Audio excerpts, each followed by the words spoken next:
Podemos nos assentar em nome de Jesus, queridos. Nós queremos que você abra sua Bíblia no primeiro livro da Bíblia, que é o Gênesis. Gênesis capítulo 4, verso 1 ao 7. Gênesis capítulo 4, verso 1 ao 7. Nós queremos retomar um assunto que a pastora já andou conversando um pouco, e nós queremos também continuar e falar um pouquinho mais, acrescentar algumas coisas que nós entendemos que são importantes, tá? Aqui o assunto sobre Caim e Abel, todo mundo conhece essa história, alguém já ouviu algum dia o primeiro assassinato. E vamos ler como tudo isso aconteceu e o que isso traz de lições para as nossas vidas. Tá? Vamos ler então. Adão teve relações com Eva, sua mulher, que engravidou. Quando deu à luz Caim, ela disse: com a ajuda do Senhor tive um filho. Tempos depois, deu à luz o irmão de Caim e o chamou de Abel. Quando os meninos cresceram, Abel se tornou pastor de ovelhas e Caim cultivava o solo. No tempo da colheita, Caim apresentou parte de sua produção como oferta ao Senhor. Presta bem atenção que Deus não pediu nenhuma oferta. Deus não pediu nenhum sacrifício. Foi algo voluntário da parte deles. E Caim apresentou sua produção e Abel, por sua vez, ofertou as melhores porções dos cordeiros dentre as primeiras crias de seu rebanho. Mas aqui há uma diferença.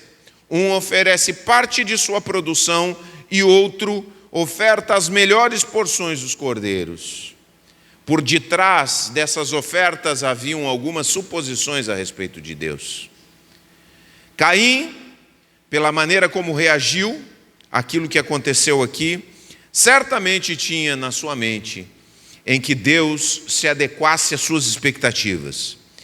E então o que acontece? O Senhor aceitou Abel e sua oferta, porque havia no coração de Abel um coração diferente, uma motivação diferente. Mas não aceitou Caim e sua oferta, porque a oferta de Caim era uma oferta que desejava sujeitar Deus a seus desejos.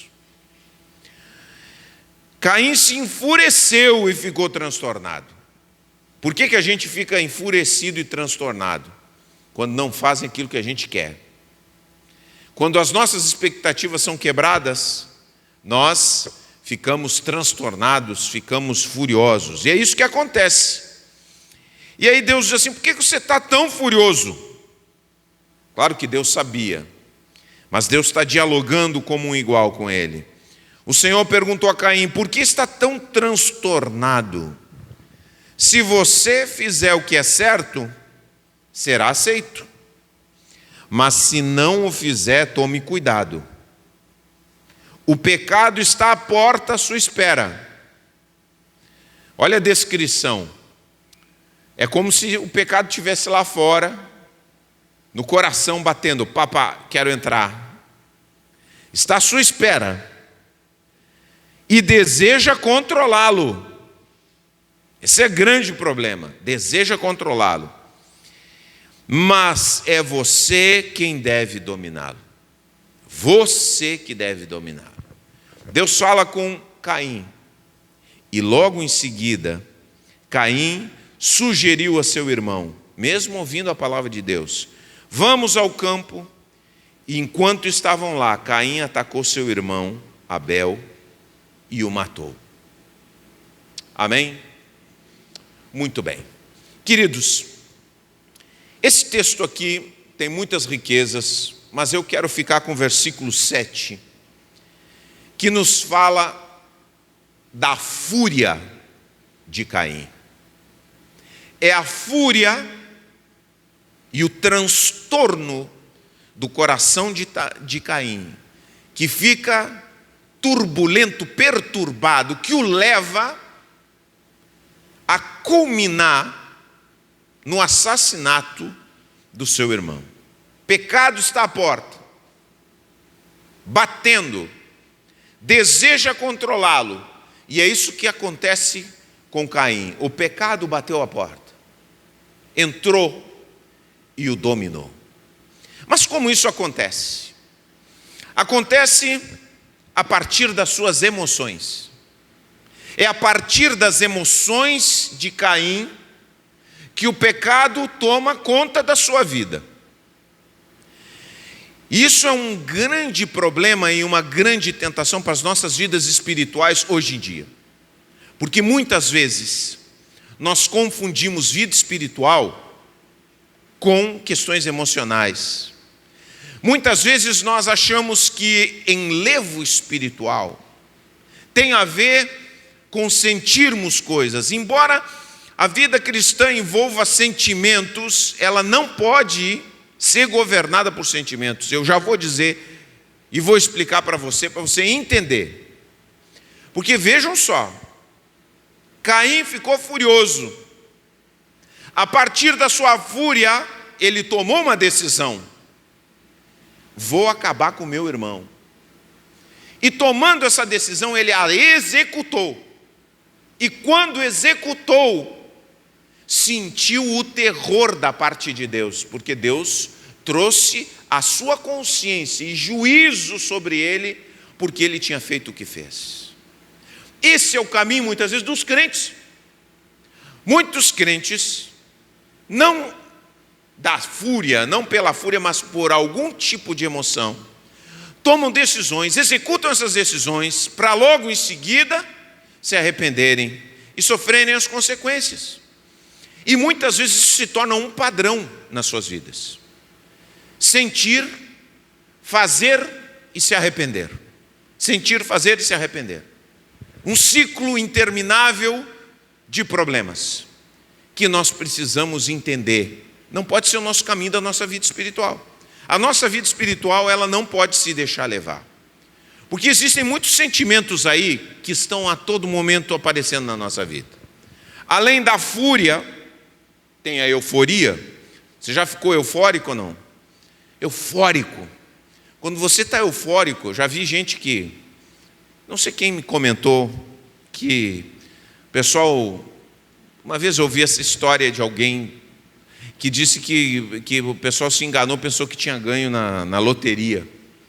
Aí bateu aquela euforia, foi lá, comprou cerveja, comprou carne, começou a comemorar já antes do tempo, antes de receber o prêmio, e logo em seguida descobriu que não tinha ganho, que tinha sido um engano. Aquela euforia louca. Muitas vezes nós somos tomados de euforia também. Tomamos decisões pela euforia. Até decisões espirituais. E essas decisões não duram 2 dias. Porque elas foram tomadas a partir da euforia. O medo também é uma coisa que está toda hora aparecendo na nossa vida. Toda hora a gente tem medo de alguma coisa. Eu tenho medo de ficar doente. Eu tenho medo de ficar sem emprego. Eu tenho medo dos ladrões aí fora. Medo. Emoções que estão... Desespero, às vezes entramos em desespero dentro da família, com um relacionamento, ele vai me deixar, ela vai me deixar, aquele desespero louco, o meu filho, desespero, emoções fortes, às vezes ansiedade, o que vai acontecer amanhã? Como é que vai ser a minha vida? Como é que vai ser a minha aposentadoria?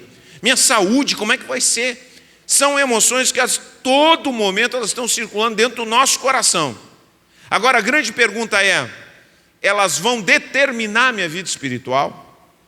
Elas vão guiar a minha vida espiritual? Elas vão me levar a uma decisão a respeito do que eu vou fazer? Ou não?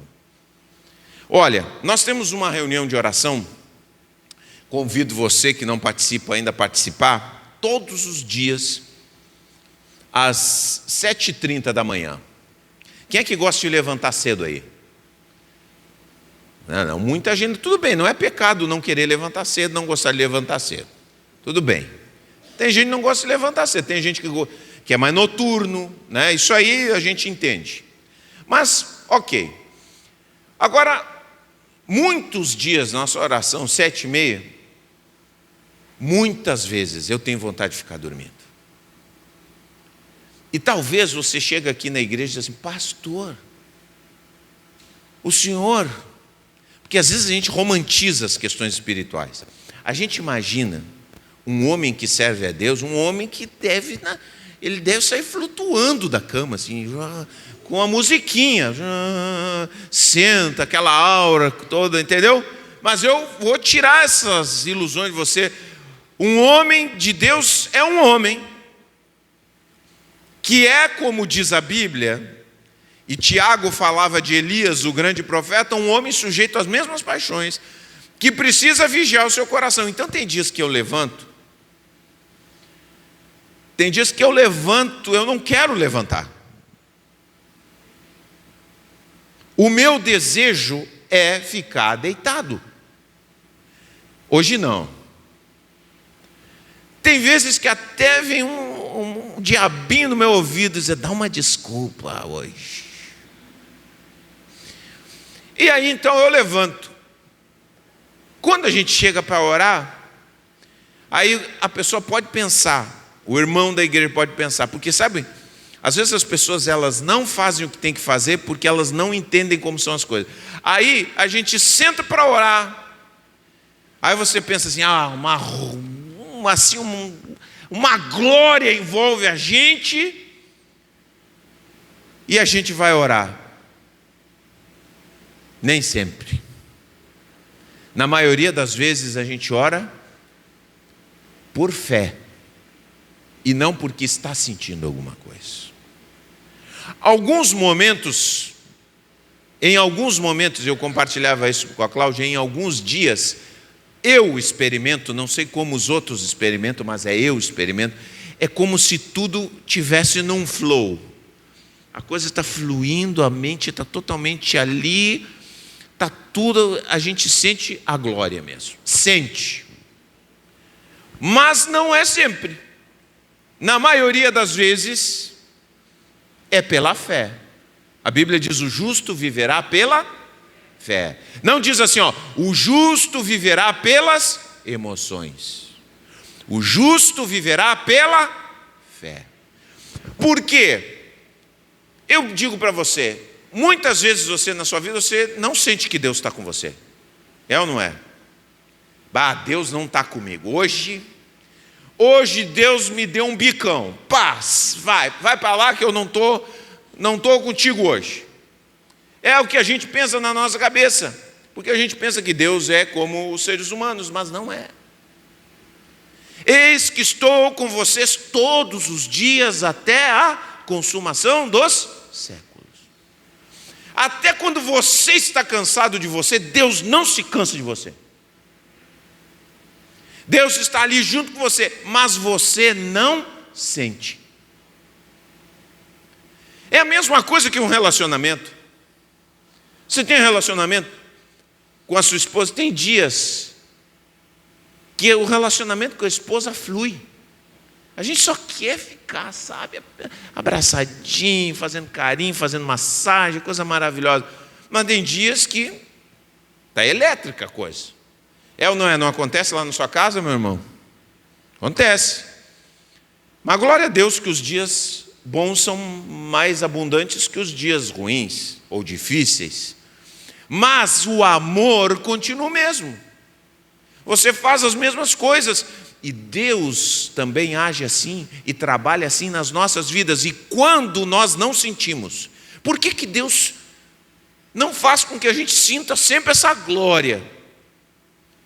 Porque eu quero te dizer que Deus, quando as suas emoções não estão lá no alto, Deus está trabalhando o teu caráter. Porque o caráter é forjado no momento em que as emoções não nos acompanham. É aí que forja o caráter, você tem que ir trabalhar. Não quero trabalhar hoje. Esse é o dia que mais você tem que ir trabalhar. Porque é assim que se forja o teu caráter. Entendeu? Não estou a fim de cuidar de ninguém hoje. É hoje que você tem que cuidar. Porque aí está sendo forjado o teu caráter. Não quero orar. Você acha que também pastor, líder, não acorda de bode também? Hein? Acontece. Dá vontade de ficar. Tem dias que tem gente, tem uns irmãos meio maldomados aí. Tem dia que chega. Tudo bem, eu sei que você está meio. Alguma coisa aconteceu, às vezes nem aconteceu nada, a gente acorda meio virado mesmo. É assim mesmo. Você acorda virado, não está afim. Tem dias que você está tudo ali, né? Tudo é uma maravilha. Mas, independente de como você se sente, o que importa e o que Deus quer trabalhar é o nosso compromisso com Ele. O justo viverá pela fé. Então, o dia que eu não estou com vontade, eu oro. O dia que eu não quero acordar, eu levanto. O dia que eu estou muito entusiasmado, eu oro. Aí é melhor ainda, aí a coisa é maravilhosa. Porque nós vivemos pela fé. E a pessoa que nós precisamos entender, eu e você, gente, nós precisamos entender isso, porque isso é muito forte. A pessoa dirigida pelas emoções, ela está sempre em grandes problemas. A pessoa dirigida pelas emoções, ela está sempre em grandes problemas. Porque pensa assim, ó, você é tomado de uma fúria. O que a fúria diz para você? Quando você se enfurece. Para todo mundo é a mesma coisa, quebra tudo. É ou não é? É, Juliano? Aquele aluno dá aquele soco desleal, vontade de quebrar o cara, né? Ao meio. O marido fala uma palavra que não tem que falar. Você tem vontade de dizer 10 mil para ele. Fazer em picadinho. Essa é a fúria. Eu me lembro quando eu era pequeno, eu demorei até só Jesus é que me abençoou. Foi a presença de Deus na minha vida que domou esse potro chucro, que é o seu Fabiano. Foi Jesus. Porque quando eu entrava na fúria, eu perdia a cabeça. Chutava tudo, quebrava tudo. Quantas vezes rolei brigando na rua com os coleguinhas? Aquela canelada, aquela bolada, aquela chegada mais forte, cai no chão, já levanta, e já vai rolando no chão. Ah, desculpa, não tem desculpa. Agora, por quê? Governado pelas emoções. Sabe como é que eu terminei? Antes de me converter, eu não tinha amigos. Não tinha amigos, eu tinha coleguinhas, mas ninguém era meu amigo. Porque ninguém confiava em mim. Porque a pessoa que vive pelas emoções é uma pessoa que está sempre em grandes problemas. E se você cresceu e você se deixa levar pela fúria, não mexe comigo. Não, para um pouquinho, você vai precisar. Se você serve a Deus, você quer ser governado por Deus, que Deus dirige, que a fé dirija a tua vida, você precisa permitir que a fé dirija a tua vida e não a fúria. Ou senão o medo. Eu não vou fazer isso. Vem uma oportunidade de trabalho para você. Às vezes você fica orando. Senhor, abre aquela porta para mim. Senhor, coloca algo. Aí Deus coloca uma coisa desafiadora diante de você, que vai fazer você tremer a perninha. Você fica lá tremendo a perna. Será que eu vou conseguir? Será que eu não vou conseguir? Você vai ser governado pelas suas emoções ou pela sua fé? Bom, você orou, não orou? Você pediu, não pediu? Deus abriu a porta. Você precisa entrar nessa porta, e não buscar olhar para o seu coração de coração, o que eu faço? Siga o seu coração. Não é para seguir o seu coração. A Bíblia diz que o coração é enganoso. Segue aquilo que Deus tem colocado diante de ti. Faz. Você orou, pediu, o Senhor confirmou, entra pela fé, em nome de Jesus. Você está com medo do futuro. O que eu faço? Eu não sei o que vai acontecer. Eu preciso tomar providências. E às vezes você tem que esperar. Você está ansioso para encontrar uma pessoa, a pessoa certa para a sua vida. Eu estou ansioso, eu quero me casar, eu quero dar jeito na minha vida e tal. E aí a pessoa não aparece. E aí você se atira nos braços de qualquer pessoa. Ansioso, ansiosa. Aí qualquer um que está aí, bem vestidinho, bonitinho, você se abraça. É aqui mesmo que eu me abraço. Porque eu não posso ficar sozinho. Eu não posso ficar sozinho, de jeito nenhum. Querido, pessoa que vive a partir das emoções está sempre em grandes problemas. Depois, a pessoa se envolve e está, ai meu Deus, agora como é que eu consigo terminar com essa pessoa? Ah, ele é violento. Ah, ela é pegajosa. Ah, ela me ameaça. Ela faz barraco, não sei o que mais. Você tomou uma decisão baseada na ansiedade. Você está num problema porque se deixou governar pelas emoções.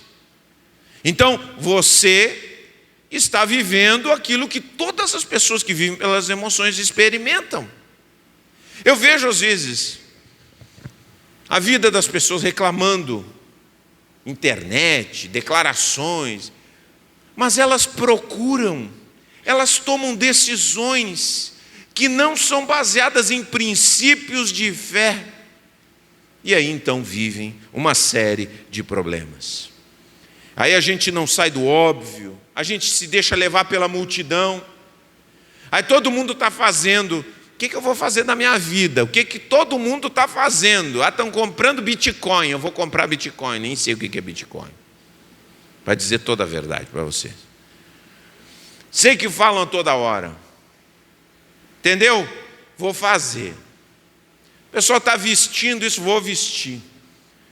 Então, fazendo esse curso aqui na minha volta, vou fazer esse curso também.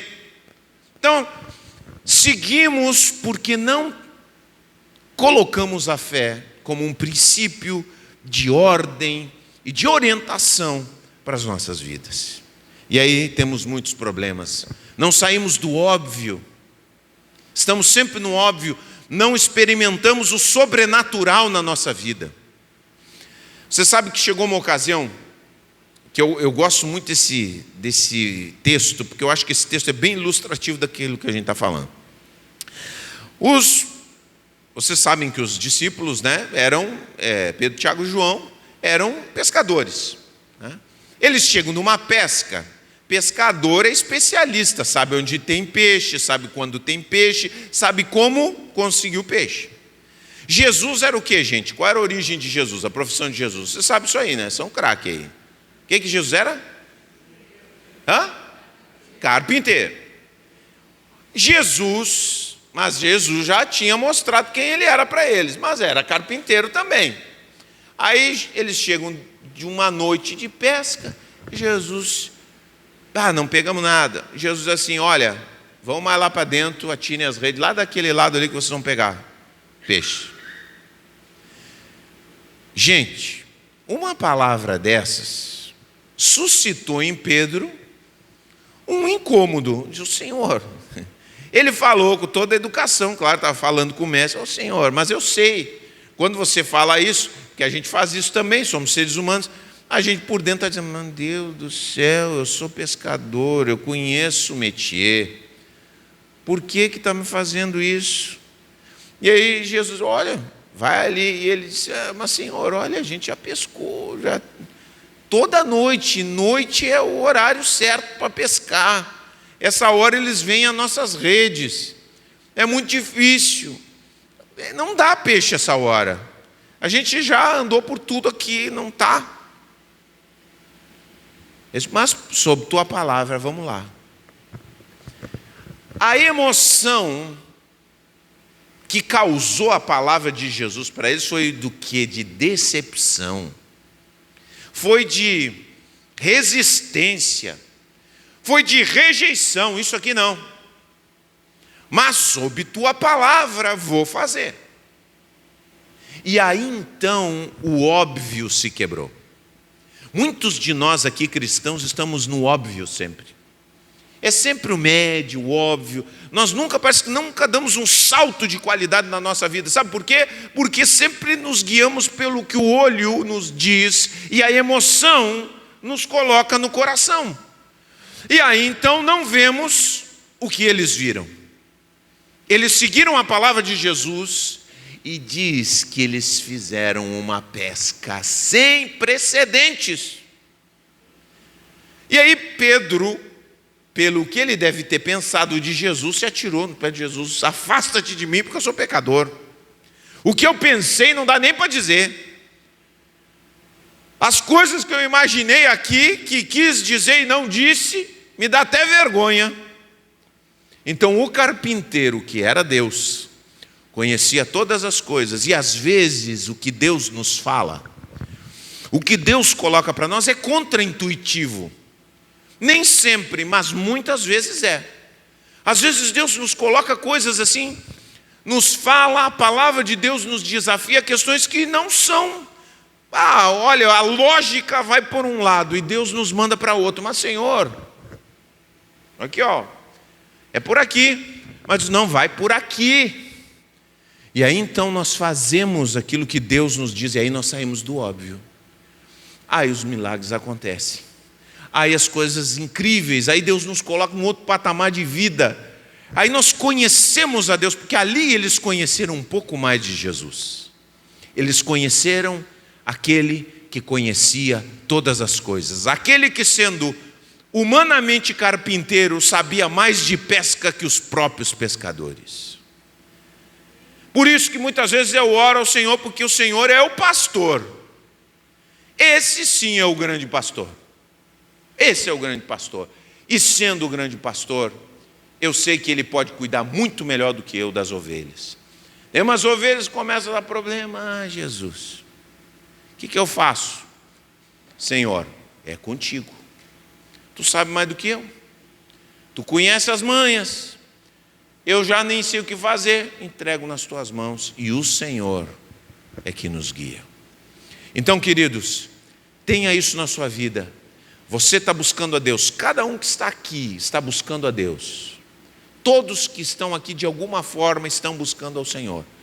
Tem interesse em buscar a Deus. Então você que está buscando a Deus, não se deixe guiar pelas emoções. Deus te desafia à fé, a crer na palavra mesmo quando é contra a sua sabedoria, aquilo que você na sua cabeça acha que tem que ser. E aí a gente precisa aprender um pouquinho de educação sentimental bíblica que eu estava ensinando para vocês. Vamos colocar ali? Olha aqui, como as pessoas levam suas vidas. Emoções, eu senti. Hoje eu senti de ir na igreja, esse domingo. Eu vou ir. Daqui umas 2 semanas você não está bom. No domingo, dá aquela virada nas emoções, a lua, o vento, a chuva. Você diz: hoje não vou. E aí então, emoções, comportamento. Aí nós fracassamos. A nossa vida começa. E aí é quando a gente pergunta para Deus: Senhor, por quê? Por que isso está acontecendo? Por que a minha vida está assim? Por que eu estou sofrendo dessa maneira? Aí está a razão. Porque começou mal. O que começa mal, termina mal. A não ser que muda no meio do caminho. Mas aí Deus nos propõe outra coisa. Como é viver pela fé? É a palavra de Deus. Aí eu começo a andar conforme a palavra de Deus, eu persevero na palavra de Deus, e aí então vem as emoções acompanhando. Sabe, você tem que fazer com as emoções assim, pegá-las da mão e dizer: vem comigo. Elas querem te puxar, mas elas têm que ser como uma criança, têm que ser levadas por você pela mão. Primeiro a palavra, depois o comportamento, depois a perseverança e depois vem as emoções agradáveis. Eu vou dar um exemplo para você disso aqui. Exemplo, talvez alguns aqui já tiveram experiência de um cachorrinho parar na frente da sua casa. E aí, cachorrinho ou um gato, né? Eu sempre estou ouvindo essas histórias. Aí você vai lá, aquele pulguento, o bicho todo descabelado, feio, fedorento, você vai lá e dá comidinha para ele. E todos os dias você começa a dar comidinha para ele. Você começa a tratar ele bem. Presta atenção. Você não faz porque você se emocionou. Você não olhou e disse, ai, coisa mais bonitinha. Não, ele é horrível. Horrível. Porque os bonitos ficam tudo em casa. Os feios soltam por aí. Né? É ou não é? Os bonitos todo mundo cuida em casa para não fugir e tal. Aí chega o feioso aquele ali e você começa... Comportamento. Primeiro, você começa... E o que acontece depois que você começa a cuidar do feioso? Você acha até bonito. Mas não é que ele é bonitinho? Mas será que não? Os olhinhos, o branquinho do olho ali é bonito. E você começa a gostar. Você primeiro agiu e depois as emoções foram atrás. Está entendendo? É assim que Deus quer das nossas vidas. Deus quer que a gente entenda. Eu já vi gente que disse o seguinte, para você ver como as pessoas podem, como uma pessoa que se deixa guiar pelas emoções, pode tomar decisões absurdas. Eu já vi uma pessoa dizer o seguinte, crente, de igreja, há muitos anos, dizer o seguinte, da seguinte declaração, ele traiu a esposa, ele diz assim, não, mas eu traí a minha esposa porque foi Deus que colocou aquela outra mulher na minha vida. Foi Deus que colocou a outra na minha vida.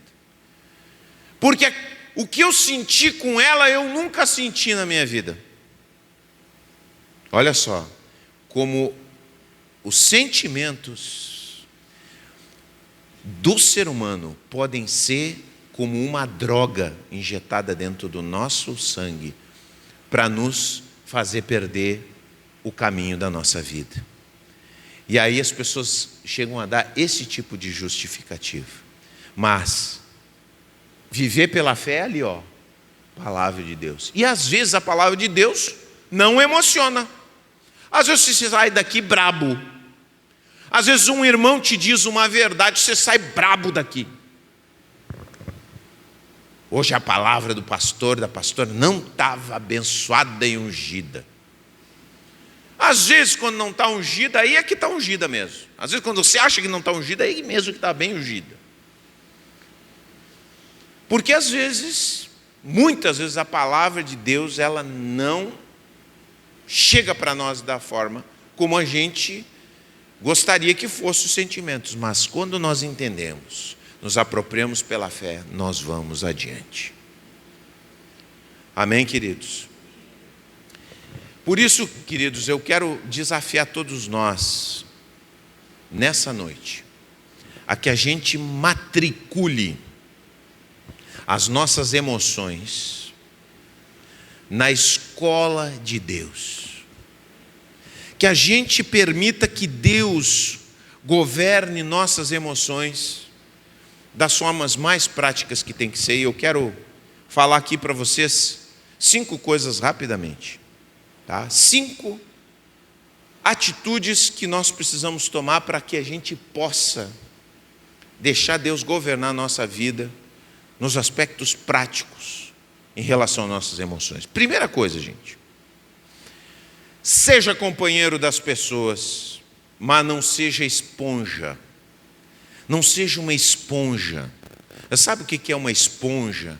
É uma pessoa que absorve a emoção dos lugares onde você está.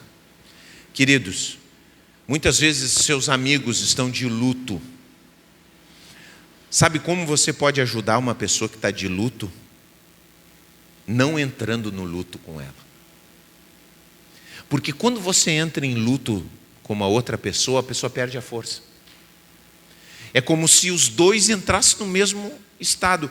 Por isso que, para que uma pessoa se recupere do luto, é preciso que tenham outras que não estão de luto, que podem estar tristes, mas não estão absorvidas pela tristeza como quem está de luto. Quem está de luto está certo em estar de luto, mas quem vai ajudar precisa entender que não pode mergulhar naquela tristeza junto.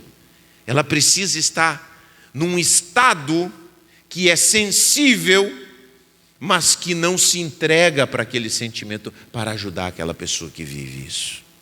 Então, seja amigo, mas não seja esponja. Você está num lugar, as pessoas estão com raiva. Eu gosto de ir estádio de futebol. E é um lugar de muitas emoções. E uma vez o Tomás chegou e disse assim para mim, porque quando eu estou em casa eu critico o jogador, eu falo isso, tem que fazer isso, tem que fazer aquilo. Mas quando eu chego no estádio, dado ao fato que estamos num ambiente de muitas pessoas alteradas, eu congelo. Eu até na hora do gol só faço assim, ó. Porque aquele ambiente pode te absorver. Você pode ficar com tanto ódio num estádio de futebol, você pode brigar. Entendeu? Até brigar com o seu companheiro que torce para o mesmo time, de tanta raiva. Entendeu como é que é? Você gosta de um jogador, o outro não gosta? Que nada, daqui a pouco... Entendeu como é que é? Daqui a pouco, então, é isso que acontece todo momento. Então, seja presente nas situações, mas não seja uma esponja. A gente tem que ter isso no nosso coração, e a Bíblia diz isso e mostra Cristo fazendo a todo momento, presenciando situações difíceis, mas jamais se deixando absorver por essas situações. Segunda coisa, não alimente aquilo que tira o seu equilíbrio. Presta atenção, todos nós temos limites, eu tenho meus limites. Tem dias que eu estou triste com algo que aconteceu, muito triste, com alguma notícia que eu recebi. Nós, pastores, estamos sempre recebendo notícias e pedidos de oração, e tem coisas que nos impactam. Aí daqui a pouco alguém diz assim, olha, eu soube de uma notícia de uma mulher que apanhou de um marido lá não sei de onde. Eu digo, não quero ver. Olha, aqui tem a foto. Olha, aqui tem a notícia. Não quero ver. Por quê? Porque tem muitas pessoas que estão mal emocionalmente. Presta bem atenção, tem muitas pessoas que estão mal emocionalmente porque vão buscar sarna para se coçar. Você sabe que nós não temos condição de ver notícias infinitamente. Presta atenção no que eu estou te dizendo, aprende isso. Você não tem condições de ver notícias infinitamente. Se você ficar vendo o jornal da manhã até a noite, da manhã até a noite, todos os dias, você vai terminar o ano deprimido demais. Sabe por quê? Porque o jornal, ele nunca é equilibrado. O jornal só busca 90% das notícias são notícias de desgraças. Ou vamos botar 50%, na melhor das hipóteses. E você ouve desgraça do começo ao fim do dia que você não pode fazer absolutamente nada. Nada.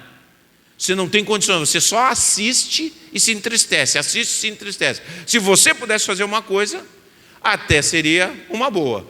Mas algumas pessoas ficam cultivando isso. E o que acontece?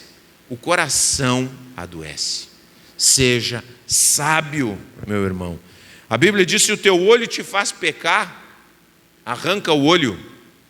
Jesus estava falando da gente não permitir que coisas que vão nos adoecer, que vão nos fazer mal, permaneçam com a gente. Terceira coisa, faça perguntas das suas emoções. Por que a tua alma está abatida? Minha alma, por que tu estás abatida? O salmista dizia isso, por que estás abatida, minha alma? Às vezes, nós precisamos buscar entender o que nós estamos sentindo. Por que nós estamos continuamente tristes? Por que a tristeza insiste em permanecer conosco? Precisamos fazer essas perguntas para nós mesmos. Precisamos tentar nos entender. buscar entender o que está acontecendo conosco, porque sempre que temos emoções fortes na nossa vida, elas também indicam que alguma coisa está acontecendo em nós. Não é simplesmente do nada. Quarto lugar, antes de reagir, você transforma numa tartaruga. A Bíblia diz que você tem que ser lento para se irar. Então, quando você tiver uma discussão, a gente brinca, né? Lá em casa tem os níveis, né? Porque isso é inteligência emocional, né? Aquele homem que escreveu Inteligência Emocional, ele diz que tem níveis emocionais do 1 ao 10. Né, Cláudio? É do 1 ao 10, né? Escala das emoções. Diz que quando você chega no nível 8, 9, 10, você perde a racionalidade. Você se torna um animal irracional, como qualquer outro. Então, nós temos que discernir quando nós chegamos num ponto em que nós não conseguimos mais raciocinar direito, que a conversa não sai do lugar, que a conversa se tornou uma esgrima mental. Você está ferindo o outro está te ferindo. Você xinga o outro te xinga. Você fala uma palavra, o outro te diz, já não vou sair nada dali. Sabe o que você tem que fazer? Cai fora. Não, vamos parar por aqui. Eu e a Cláudia pegamos agora esse hábito. Faz alguns tempos. Chegou nesse momento, não vai dar. Hoje não vai dar, agora não vai dar. Não vai sair nada dessa conversa. E aí então a gente esfria a cabeça e volta de novo. A Bíblia diz isso, que o homem tem que ser lento para se irar. Então, quando deu aquela catástrofe, dá um passo atrás, descansa e deixa as coisas se acalmarem para voltar a conversar em um nível de racionalidade. E por último, que a Bíblia nos diz e que nos ensina é que a gente tem que pedir perdão. Presta atenção nisso. A gente tem que pedir perdão sem se chicotear. Porque muitos de nós, isso não é bom para a nossa vida, tá? Muitos de nós, todos nós aqui erramos e temos que pedir perdão muitas vezes. Muitas vezes. Mas tem pessoas que elas acabam entrando num processo de culpa, que elas não se perdoam, e quando elas vão pedir perdão, elas têm que dizer que elas são os últimos seres do planeta. Não, eu sei que eu não presto para nada, eu sou um vagabundo. E aí ela começa a dizer coisas a respeito de si mesma, que vai se jogando lá no... Não, para um pouquinho. Uma coisa é pedir perdão, outra coisa é se pisar em cima. Não é esse o propósito de Deus com o perdão. O propósito do perdão não é nos humilhar. O propósito do perdão é restaurar relacionamentos. Está entendendo como é que é? Restaurar relacionamentos. Então, a pessoa que tem um coração também para te perdoar, ela não precisa que você rasteje. Ela só vê você sinalizar que você reconheceu o seu erro. Uma pessoa saudável, né? Uma pessoa doentia, ela quer mesmo te espezinhar, mas essa aí não adianta, não tem muito o que fazer no seu relacionamento com ela. Agora, a pessoa que você sabe que te ama, você pode pedir perdão, você sinaliza, você faz até um joinha, né?